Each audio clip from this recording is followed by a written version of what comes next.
Nous allons continuer le message que nous avons commencé la semaine passée et nous allons l'achever par la grâce de Dieu. Et donc, comme nous l'avons vu, Dieu accélère notre destinée. Et il est celui-là qui permet que notre destinée, à un certain moment donné, il appuie sur la pédale de l'accélération. Et nous avons vu le cas de Saül, qui, à un moment donné, ne se préoccupait même pas de la royauté, il n'y pensait même pas. Mais un jour, Dieu fait concourir toutes les circonstances favorablement pour que Saül devienne roi. Quelle grâce! Et je voudrais dire merci au Seigneur pour l'enseignement que nous avons eu de la vie de Saül. La Bible dit que quand le Saint-Esprit est venu dans la vie de Saül, son cœur a été changé. Il est devenu un autre homme. Ce qui veut dire, la parole de Dieu est uniforme, de Genèse à Apocalypse. Il dit, si quelqu'un est en Christ, il est une nouvelle création. Les choses anciennes sont passées, et voici, toutes choses sont devenues nouvelles. Alléluia. Que le Dieu des nouvelles choses fasse de nouvelles choses dans ta vie ce matin au nom de Jésus. Et comme nous progressons, nous allons voir aujourd'hui le Saint-Esprit qui accélère la destinée. Et nous allons regarder comment, alors, la destinée d'une femme, la destinée d'un homme peut être accélérée d'une façon extraordinaire. Mais surtout, qu'est-ce qui pourrait, à un moment donné, pourquoi même la destinée? Je vais revenir sur certains points simples parce que l'Assemblée se renouvelle. Il y a beaucoup de personnes qui ont besoin donc d'un premier pas avec nous. Et nous allons voir comment Dieu a utilisé des hommes et des femmes en accélérant leur destinée. Et nous avons vu comment, en posant des actes, nous pouvons accélérer aussi notre destinée ou la décélérer. Nous avons vu l'acte que Saül a posé. Nous avons vu l'amour pour les âmes perdues. La façon dont Philippe a posé l'acte. Il a obéi à Dieu. Il est parti prêcher en Samarie. Et Dieu l'a honoré. Il a fait paraître sa destinée. Son appel a été vu. Et il est devenu l'évangéliste puissant dont on parlait. Et cet homme-là est un témoignage pour nous. Il a annoncé la bonne nouvelle. Et je crois que c'est une chose très, très importante pour nous aujourd'hui d'annoncer la bonne nouvelle du salut. Alors, quand nous parlons de destinée, il faut savoir que beaucoup de personnes ne comprennent pas jusqu'à présent. Et le Seigneur m'a dit, reviens sur les éléments élémentaires pour qu'ils comprennent. La question de destinée est tellement importante. Pourquoi? Parce que la première chose, votre destinée a un impact et une valeur sur la terre, mais une valeur dans le ciel. C'est une valeur éternelle. C'est un impact éternel. Et votre destinée, c'est quoi? C'est la mission pour laquelle Dieu vous a amené sur la terre. Le but pour lequel Dieu t'a créé. Dieu ne t'a pas créé pour rien.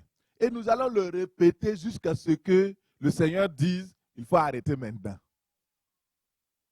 Tu n'es pas le fruit d'un hasard et tu n'as pas été créé pour rien. Et tu n'es pas dans cette église pour rien. Et ce n'est pas un hasard si tu entends ce message aujourd'hui. Tu es sur Internet, tu es là pour la toute première fois. Le Seigneur ne t'a pas amené ici pour rien. Il t'a créé pour un objectif précis. C'est ce que nous appelons une destinée. Dieu a un objectif en te créant. Il a un but, un plan pour toi, pour ta famille, pour ton pays. Il a un plan pour toi, mon frère, ma soeur. Et chaque être humain vient dans ce monde avec un ordre de mission. Dans cet ordre de mission, il y a plusieurs volets. Il y a le volet spirituel, le volet physique, le volet économique, le volet financier, le volet professionnel, politique, culturel, etc. Et dans chaque volet de la destinée, il y a des secteurs et des sous-sections de la destinée. Et prenons par exemple le volet spirituel. Prenons une jeune fille. On va l'appeler Marie-Marthe. Bon, on a la chance, on a en tout cas, comme on a le prorata que personne ne va s'appeler Marie-Marthe ici ce matin. Donc, on prend Marie-Marthe. Marie-Marthe va activer sa destinée le jour où elle accepte le Seigneur Jésus-Christ comme son Seigneur et Sauveur. C'est vrai qu'il y a des gens dans le monde qui ne connaissent pas le Seigneur et qui accomplissent leur destinée. Il ne faut pas croire que quand on est dans le monde, sinon comment nos parents qui se sont mariés, même pas dans le Seigneur, mais ils sont rentrés dans leur destinée. Il faut faire attention à ça. La destinée pour un enfant de Jésus va commencer à être active spirituellement parlant lorsque la personne accepte le Seigneur Jésus-Christ comme son sauveur et Seigneur personnel. Ce jour-là, il dit, je demande pardon pour mes péchés. Je suis un pécheur. J'ai péché contre Dieu et je demande sa miséricorde et son pardon. Alors, en ce jour-là, il y a quelque chose, un miracle qui se passe. Dieu vient, il enlève l'arbre du péché qui est dans son cœur. Et il lui donne, parce que le cœur, lorsque Adam et Ève ont péché, leur destinée avait été détruite, corrompue, volée par le diable. Maintenant, quand l'enfant de Dieu, quand une personne, un croyant vient à Jésus, se convertit, donne sa vie au Seigneur Jésus-Christ, il y a comme un nouveau départ qui commence. Sa destinée commence comme par un bourgeon qui commence à pousser. Sa destinée est activée. Et pourquoi? Parce que la Bible dit que le salaire du péché, c'est la mort. Mais le don gratuit de Dieu, c'est quoi? C'est la vie éternelle. Il dit que tous les hommes ont péché et sont privés de la gloire de Dieu. Mais ils reçoivent gratuitement, quand ils confessent Jésus-Christ comme leur Seigneur et Sauveur, ils reçoivent la gloire de Dieu à nouveau. Et cette gloire de Dieu vient maintenant activer ta destinée, la destinée spirituelle. Alléluia. Et ça, c'est intéressant.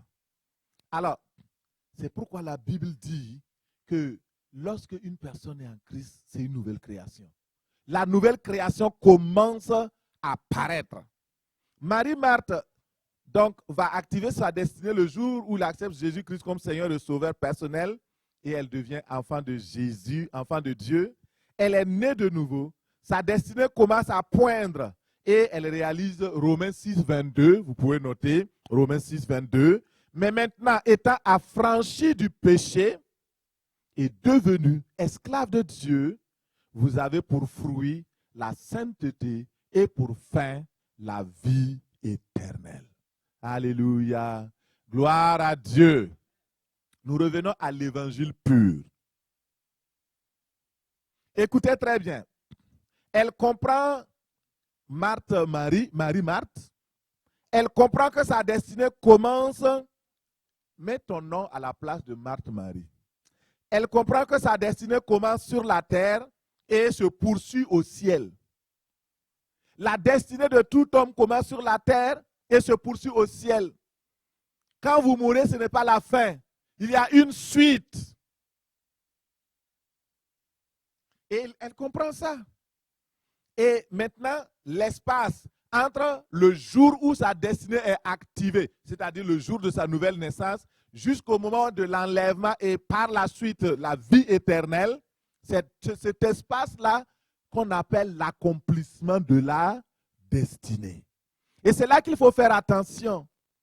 La Bible dit que le départ, c'est le salut, en confessant Jésus-Christ comme Seigneur et Sauveur.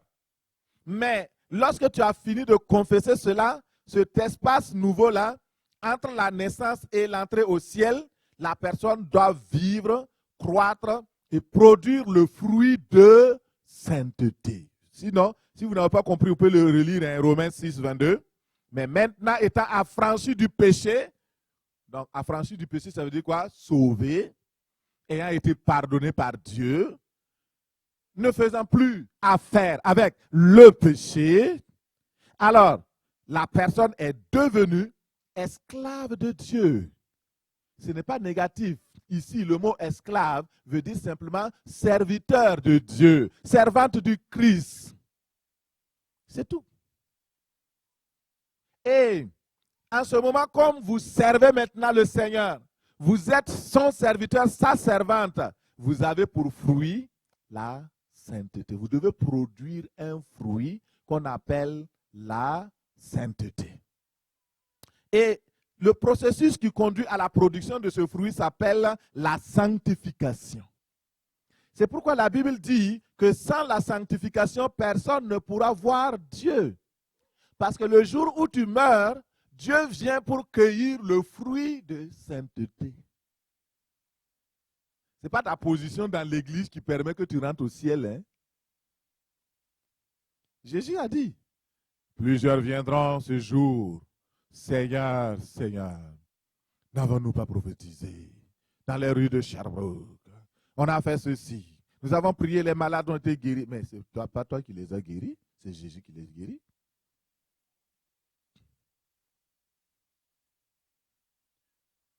Seigneur, Seigneur. Il dit, mais pourquoi me dites-vous Seigneur, Seigneur et ne faites pas ce que je demande? Pourquoi dites-vous Seigneur et Seigneur et ne faites pas ma volonté? Si tu dis Seigneur, tu dois t'éloigner du mal. Si tu dis Seigneur, tu dois te soumettre au Seigneur en tant que serviteur et produire le fruit de la sainteté. C'est pourquoi la Bible dit le fruit de la sainteté, c'est ce que Dieu demande. 1 Thessaloniciens 4:3 nous dit, ce que Dieu veut, c'est votre sanctification. Alléluia. Alors, ça veut dire quoi? Que tu produises le fruit de sainteté.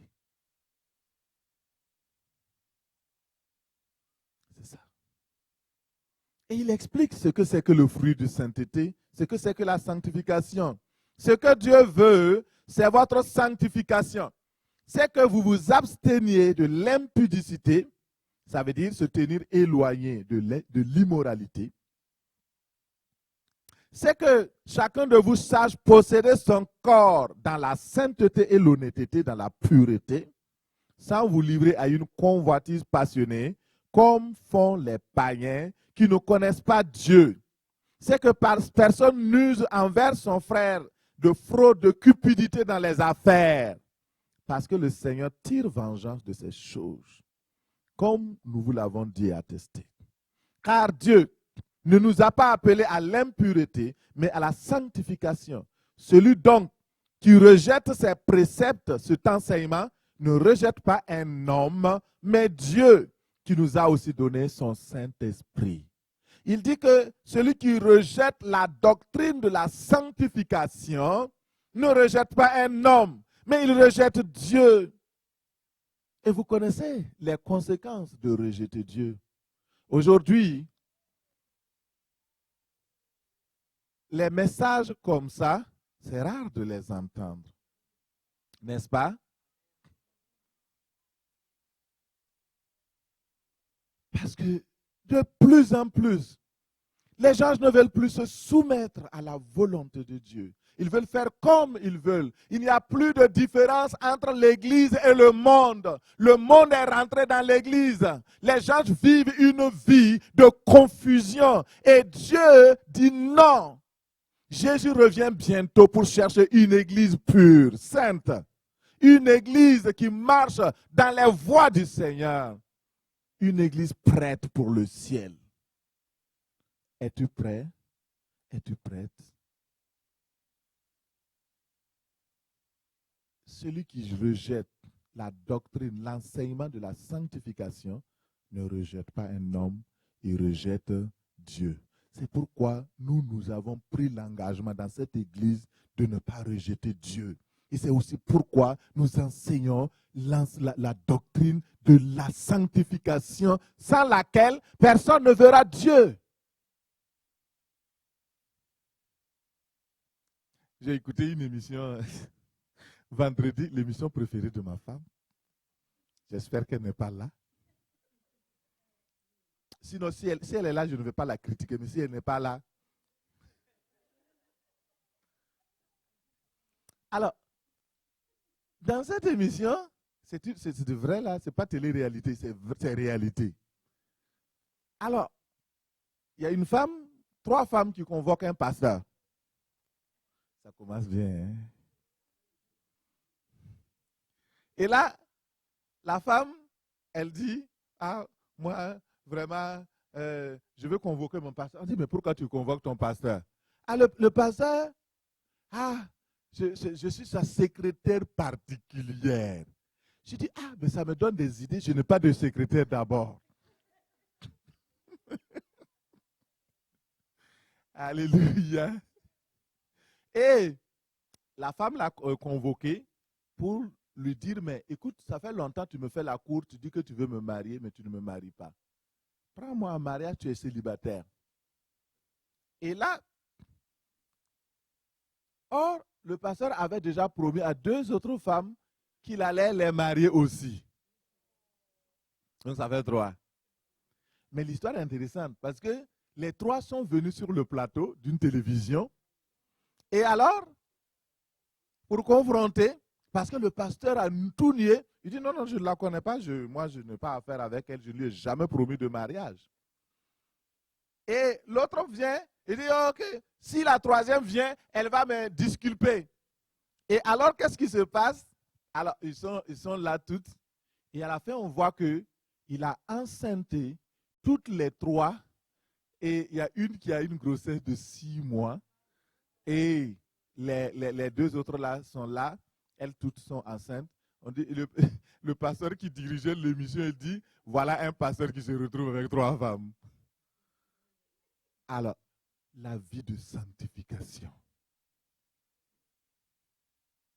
Aujourd'hui, il y a plusieurs faux. Et les gens courent vers le faux et le facile. Et on va dire, non, tout c'est la Bible seulement. On prêche partout la Bible. Tu vas dans telle église, c'est aussi la Bible qu'on dit, non? C'est la même prière. Mais le problème là, est-ce que les gens vivent pour aller au ciel ou bien vivent pour la terre? C'est ça qui va faire la différence. Que Dieu nous aide. Que Dieu nous aide. La vie de sanctification, sans laquelle personne ne verra le Seigneur. Et donc ça, c'était une grosse parenthèse que j'ai fermée. Marthe-Marie va prendre conscience que la base de la destinée, c'est le salut. Pour être sauvé, il ne suffit pas de confesser par la bouche. Seigneur, je te reçois comme mon Seigneur, mon sauveur personnel, alléluia, je suis devenu un enfant. Non, ça c'est la récitation, là. On fait ça, on appelle ça la prière du pécheur. Mais ce qui montre que tu es vraiment converti, c'est quand tu as fait cette prière de tout ton cœur et que tu te mets à porter du fruit de la repentance, appelé le fruit de sainteté. Mais ce n'est pas fini. Marthe-Marie va réaliser que, en lisant la parole, elle a été sauvée pour servir le Seigneur. Elle devient esclave du Seigneur, servante du Seigneur.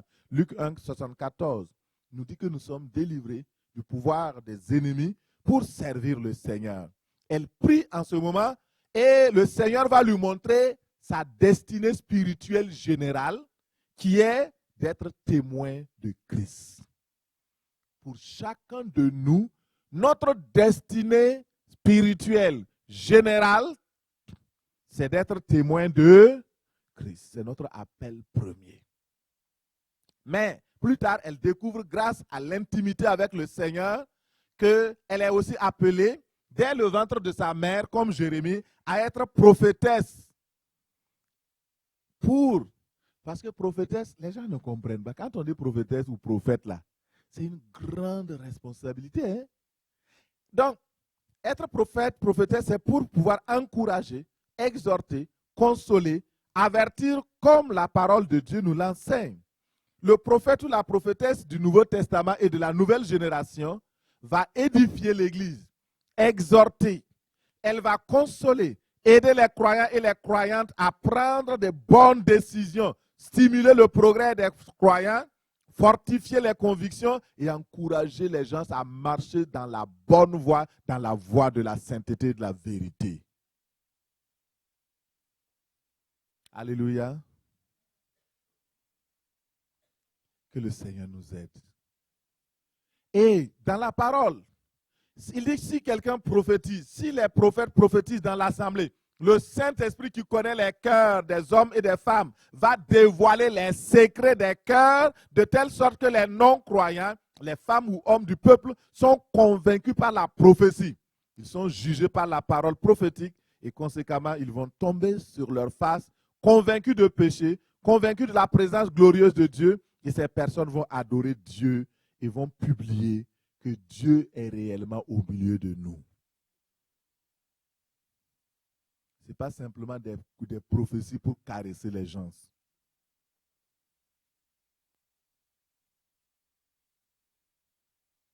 Dieu m'a dit, tu vas être millionnaire. Alors que lui-même, il n'a même pas 10 dollars dans sa poche. Il rend les gens millionnaires alors que lui-même, après, il va te voir pour te dire, donne-moi 100 dollars. Vas-y, toi-même, sois aussi millionnaire. Comme ça, tu vas nous distribuer. C'est ça. Des mensonges comme ça. Donne 50 dollars, tu vas avoir 100 dollars. Power, power, power, fire.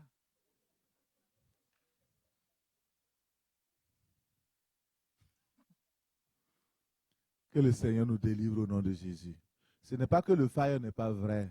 Ce n'est pas que le power n'est pas vrai. Mais quand on l'utilise pour manipuler la conscience des gens, c'est ça qui est mauvais. Que le Seigneur nous aide au nom de Jésus.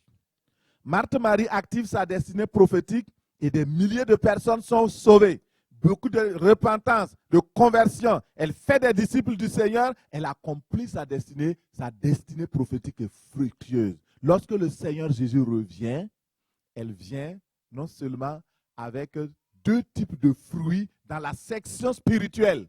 Elle amène les âmes qu'elle a sauvées et qui sont sanctifiées et elle amène elle-même le fruit de la sainteté et le Seigneur lui dit, bonne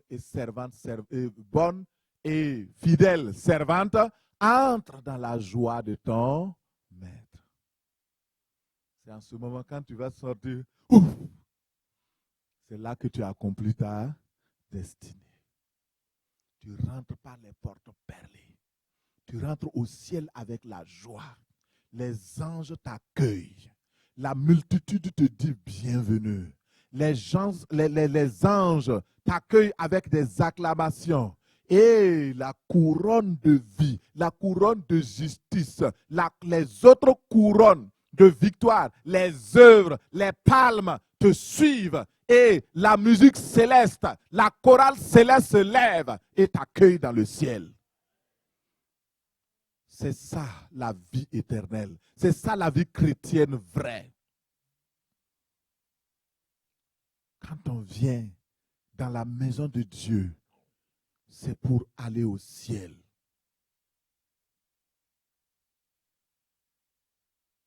Dieu nous délivre, nous donne de le servir de tout notre cœur. Au nom de Jésus. Alléluia. Votre destinée, deuxième point, votre destinée a une influence sur les autres qui vivent autour de vous. Là, je vais parler juste un peu des pères. Très important. Dans Josué 7, verset 21, l'auteur raconte l'histoire d'un homme qui s'appelle Akan. Akan, c'est un père. Mais c'est un mauvais père. Akan, c'est un croyant. Mais il n'est pas un vrai croyant. Akan s'est laissé tromper par la convoitise et est tombé dans le péché. Cet Israélite a mis dans sa famille en danger à cause de sa convoitise. Notre destinée n'est pas pour nous seulement. C'est pourquoi si vous n'activez pas votre destinée, vous mettez tous ceux qui sont autour de vous en danger. Prenons l'exemple. Si vous, en venant dans cette assemblée, Dieu vous a placé ici pour qu'au travers de vous, beaucoup d'âmes soient sauvées à Sherbrooke. Et puis vous vous asseyez. Ah non, moi je suis timide, je ne veux pas faire ceci. Et puis j'attends que le pasteur me dise de faire ça. Quel pasteur? Lui-même, qui lui dit de faire quoi? Lève-toi, fais les choses. Viens seulement dire, moi je veux faire tel programme. Et puis on t'accompagne. Si tu as besoin d'argent, on te donne. Parce que l'Église a la capacité de te soutenir pour que tu fasses l'œuvre de Dieu. Si c'est vraiment inspiré du Saint-Esprit, bien sûr. Mais on ne retient personne. Alors, peut-être tu es là assis. Le Seigneur t'a appelé simplement à la mission ici pour que tu sois quelqu'un qui va écrire sur l'historique de la mission que tu vas faire. Donc, je ne sais pas, la biographie de ton pasteur, de faire ceci, mais toi tu es là, oh non, moi ça ne me regarde pas. De toute façon, les affaires de Dieu là, moi je suis dans mon petit coin, je viens seulement à l'église dimanche, je pointe 10h, midi 30, et puis finalement je pars. Non, moi c'est comme ça. Ah non, je vais simplement vivre ma vie comme ça. Non, tu as une destinée. Dès le moment où tu es né sur la terre, tu as une destinée. Dis Amen. Dieu ne t'a pas placé pour rien. Il t'aime. Quand on aime quelqu'un, on ne l'aime pas pour rien. Quand tu prends une fille pour la marier, ce n'est pas pour rien. Dieu investit dans notre vie, ce n'est pas pour rien. Il veut que nous soyons productifs. Et Akan, cet homme-là, en fait, bon, pour ceux qui ne sont pas habitués à l'histoire biblique, je vais vous raconter juste un peu. Il y avait une bataille. Le peuple de Dieu était arrivé à la porte de Canaan. La porte Canaan est le territoire de destinée du peuple de Dieu qui a été promis à Abraham. Et Abraham, ce croyant-là, il a reçu du Seigneur la promesse que tout le pays des Phérésiens, des Girgasiens, des Édomites, toutes ces contrées-là, il va lui donner. Et ce sera son partage pour lui et pour la génération qu'il va susciter. Et alors, ils sont à la porte d'entrée. Et il y a un barrage, il y a une ville fortifiée qui s'appelle Jéricho. Toi, tu m'écoutes. Peut-être qu'il y a quelque chose, un mur qui t'empêche d'entrer dans ta destinée, d'entrer dans ton héritage. Mais je vais te dire que le Seigneur ce matin, il va faire écrouler le mur de Jéricho dans ta vie au nom de Jésus. Et que tout mur de Jéricho qui empêche que tu progresses, qui empêche ta destinée d'être activée, soit vaincu et s'écroule au nom puissant de Jésus. C'est ma prière. Écoutez, donc quand ils sont à la porte, Jéricho dit non. Une ville barricadée. Ils ont construit un mur. Et il semble que, d'après les calculs, et le mur était tellement large que 6 voitures pouvaient passer. Imaginez, ben, les autoroutes de 6 lignes là, il faut voir ça, hein, c'est aux États-Unis. Moi, j'en ai vu là de 8. Oui, Maos. Et donc, 6 voitures qui peuvent rouler sur le mur. Donc, ça veut dire que c'était un mur assez géant. Et Dieu a dit, la condition pour que vous puissiez faire tomber ce Jéricho-là, quand vous allez faire tomber ce Jéricho, vous n'allez pas ni prendre or ni argent, vous n'allez pas ramasser les choses précieuses pour amener chez vous, vous devez tout détruire. C'est ce qu'on appelle vouer par interdit. Mais lui, quand il est arrivé, il a vu dans une chambre, un vêtement de chenille. C'est très beau. Comment je fais? Il n'y a pas le pasteur à côté. Il n'y a pas le diacre qu'on est. Maman Lydie n'est pas à côté.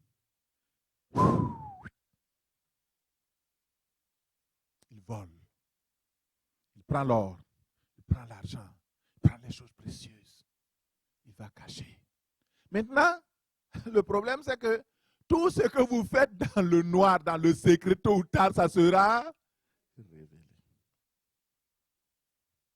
Et vous savez, chaque personne récolte ce qu'il a semé.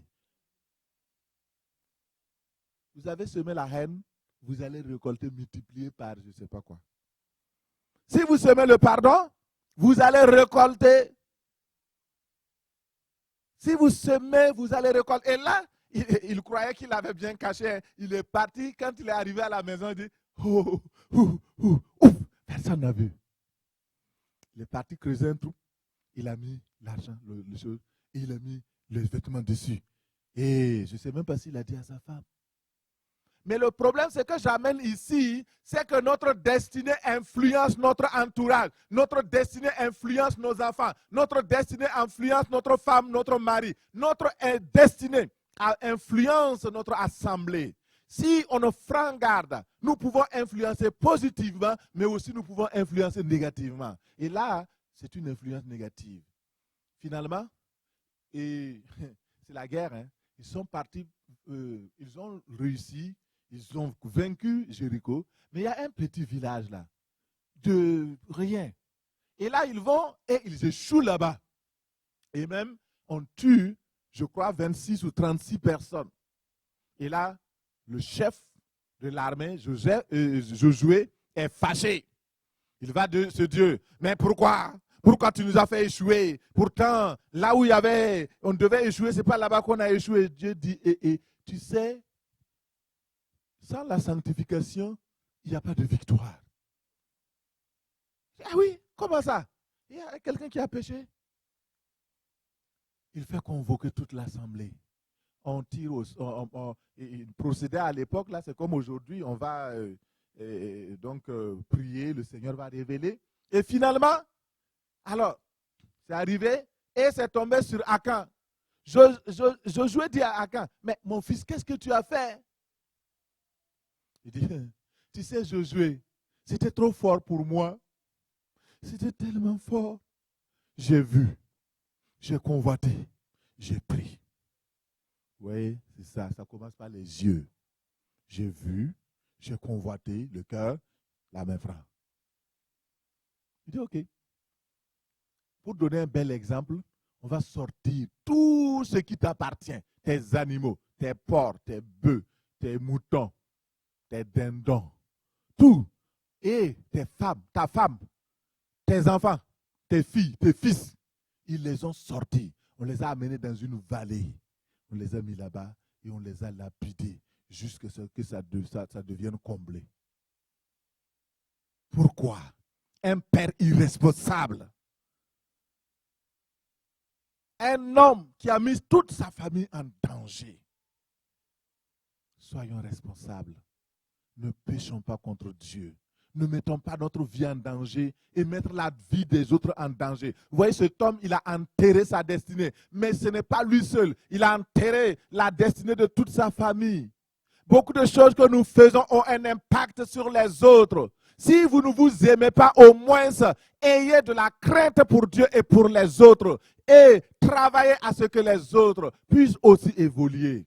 Ne mettez pas en danger votre vie. Ne mettez pas en danger la vie de votre famille par votre inconduite. Au nom de Jésus. Alléluia. Nous allons voir un exemple positif pour compenser. L'exemple de Joseph. Vous savez, Joseph, il était aussi un homme, mais un homme intègre. Lui, quand il a... comment dire? Les frères de Joseph l'avaient haï. Ils l'ont même vendu. Il est parti en Égypte. Et là, alors on veut abuser de Joseph. Il y a une femme de son maître qui se lève, la femme de Potiphar.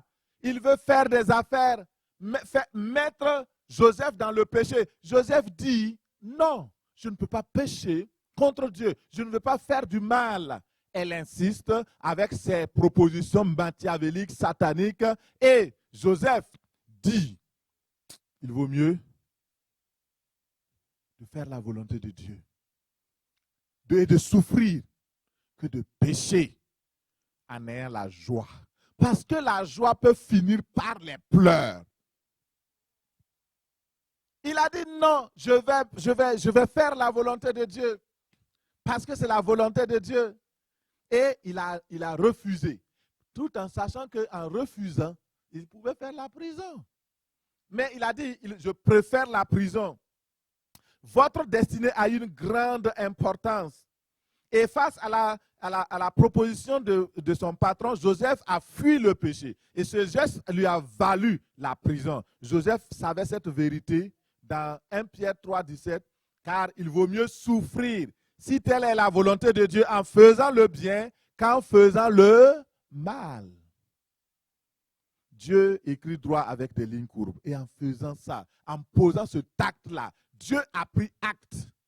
Il est parti en prison. Mais c'est de la prison. Dieu dit, j'ai envoyé 2 personnes pour t'accueillir, pour t'accompagner dans ta destinée. Et les prisonniers du roi étaient là. Le Seigneur a donné à Joseph le don d'interprétation des rêves. Il interprète les rêves. Les officiers du roi sont repartis, mais ils l'ont oublié. Mais même quand les hommes vous oublient, Dieu ne vous oublie jamais. Les hommes peuvent vous oublier, les hommes peuvent vous négliger, mais votre Père Céleste ne vous oubliera jamais. Il se souviendra de vous. Et le Père Céleste s'est souvenu de Joseph.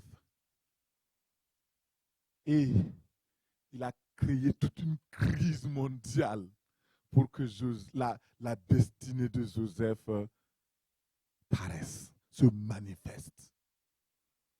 Mais ce qui est intéressant, c'est que Joseph a impacté positivement non seulement l'Égypte en entier, il a sauvé son pays, mais aussi il a sauvé ses frères et ses sœurs, il a sauvé toute sa famille. S'il était négatif, si c'était un Akan, alors il n'allait pas le faire. Il a accueilli ses frères et il les a pardonnés. Malgré le mal qu'il a fait.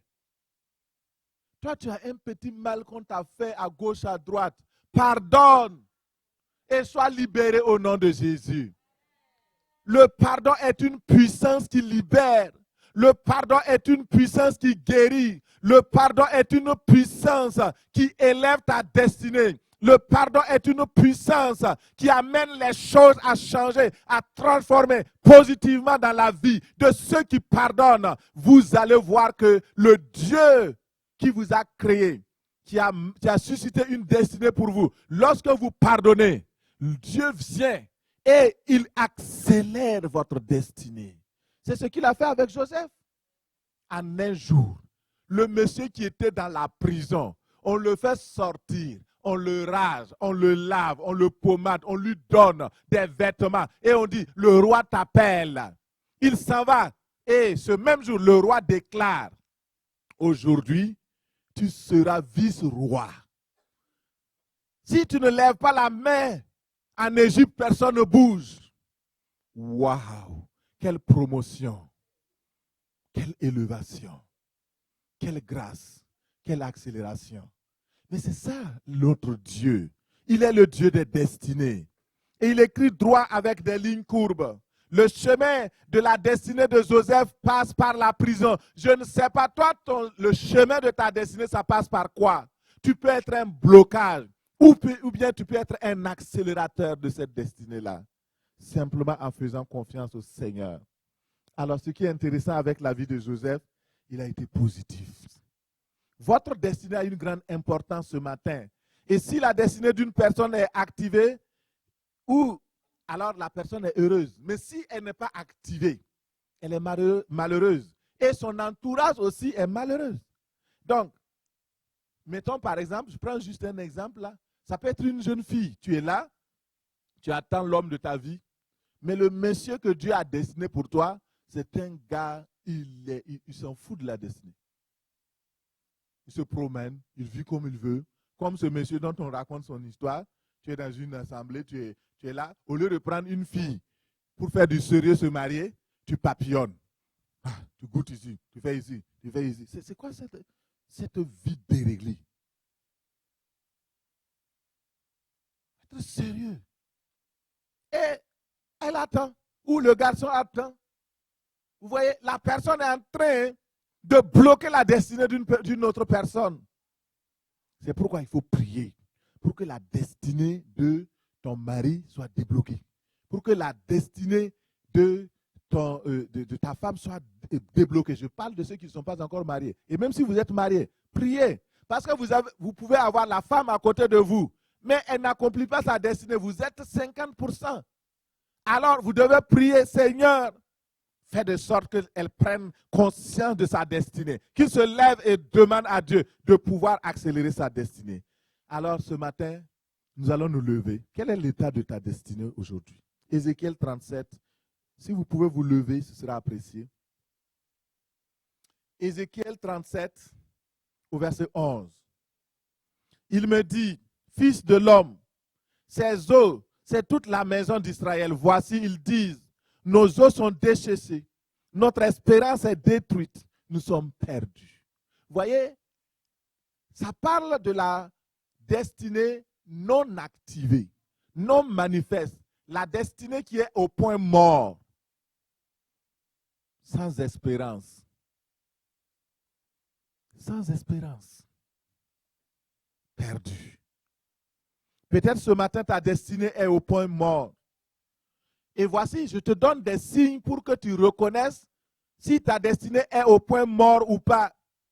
Si tu as besoin de quelque chose ce matin, voici des faits ou des paroles qui sortent de la bouche des personnes qui désespèrent pour leur destinée et dont la destinée est vraiment au point mort. Leur destinée est comme les ossements desséchés. Et ces personnes, regardez Israël, des hommes et des femmes qui proclament nos os sont desséchés. Pourtant, ils sont vivants. Ils proclament notre espérance est détruite. Quand l'espérance d'une personne est détruite, c'est quoi qui lui reste? Rien. Nous sommes perdus. Ça, c'est le langage biblique. Mais aujourd'hui, dans notre monde contemporain, quel est le langage que les gens utilisent? C'est ça. Quand on prêche l'évangile, il faut actualiser l'évangile. Il faut l'amener à ce que l'impact sur le monde moderne, la pensée moderne soit révélée par la puissance du Saint-Esprit. Aujourd'hui, qu'est-ce qu'on dit? Personne ne m'aime. Vous entendez ça? Dans la bouche d'un garçon, dans la bouche d'une fille, ça veut dire qu'il y a un danger pour sa destinée. Personne ne m'aime. D'abord, c'est du faux. Et c'est le diable qui insuffle ça. Personne ne t'aime. Et la personne dit, à quoi me sert de continuer de vivre? Vous entendez ça souvent? Pourquoi Dieu m'a même amené sur la terre? Ma vie n'a pas de sens. Il n'y a aucun espoir pour moi. Je suis fatigué. J'ai entendu de la bouche d'une personne adulte. Il dit, moi je vis l'enfer. Tu crois que l'enfer là c'est comme ça? Les gens s'amusent, hein? Il faut aller lire Apocalypse. Tu vas savoir que l'enfer là c'est pas juste. C'est pas parce que tu as des problèmes que tu vis l'enfer. Dis oui, j'ai des difficultés, j'ai des problèmes. Mais tu confesses sur ta bouche que tu vis l'enfer. J'ai hâte qu'ils viennent me chercher. J'ai entendu ça aussi. Et ils viennent me chercher, là, vous savez qui c'est? La mort. Et la personne appelle l'esprit de mort. Ah, on gère seulement. Des paroles comme ça. On gère seulement. C'est ça la vie. Il n'y a rien de bon à moi.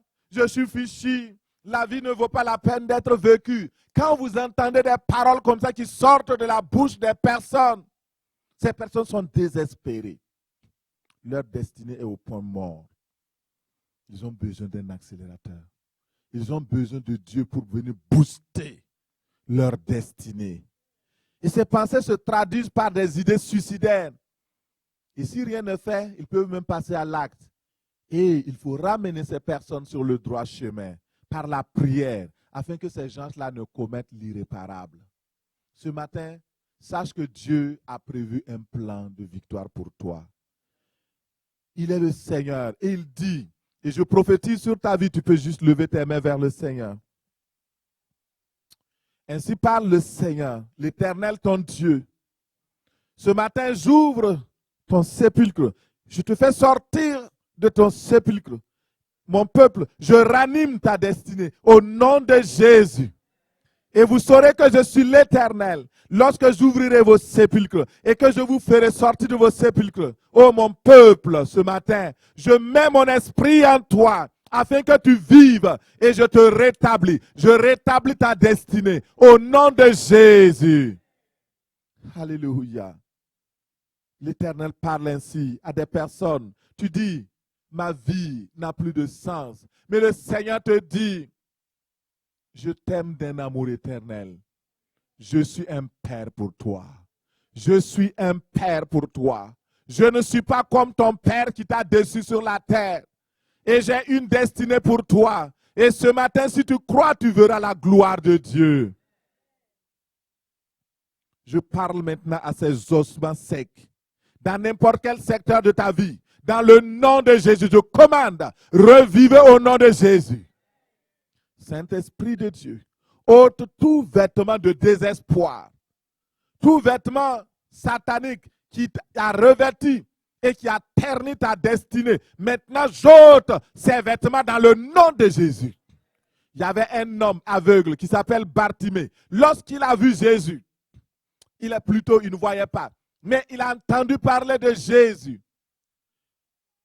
Il a demandé, c'est qui? Ils ont dit, c'est le fils de David. Il a commencé à crier, oh Jésus, fils de David, aie pitié de moi. Et il tâtonnait, il allait vers Jésus. Jésus dit, laissez-le venir.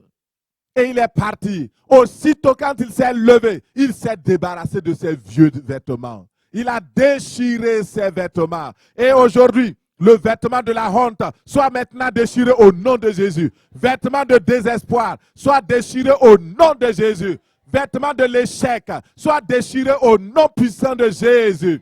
Vêtement de maladie soit déchiré au nom puissant de Jésus. Que le Seigneur te revête d'habits de fête, d'habits de joie, d'habits de gloire. Au nom de Jésus, que la sérénité vienne dans ta vie. La paix vienne dans ta vie. Reçois au nom de Jésus. Reçois au nom de Jésus. Reçois au nom de Jésus. Seigneur, Saint-Esprit,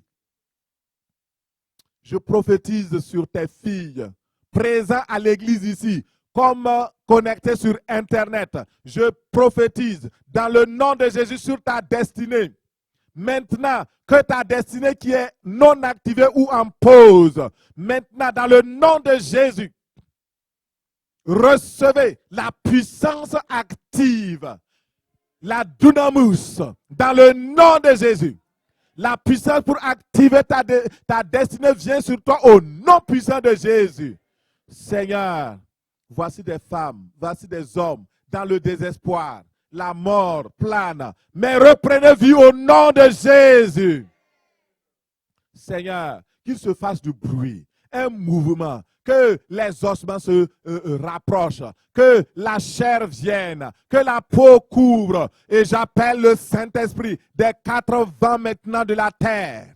J'appelle le souffle de Dieu, souffle de l'Est, souffle de l'Ouest, souffle du Nord, du Sud, souffle, Seigneur, un vent de renouveau, un vent de réveil, un vent de réveil, un vent de manifestation de la destinée, un vent de puissance, un vent d'amour, un vent de paix, un vent de joie. Reçois au nom puissant de Jésus. Reçois au nom de Jésus. Reçois au nom de Jésus. Reçois au nom de Jésus. Alléluia. Alléluia. Seigneur Saint-Esprit, agis. Agis. Bénis ton peuple ce matin. Et que leur destinée ne s'assombrisse plus jamais. Bénis-les, Seigneur, et que toute confusion, ton peuple ne soit plus jamais dans la confusion. Alléluia. Nous acclamons le Seigneur.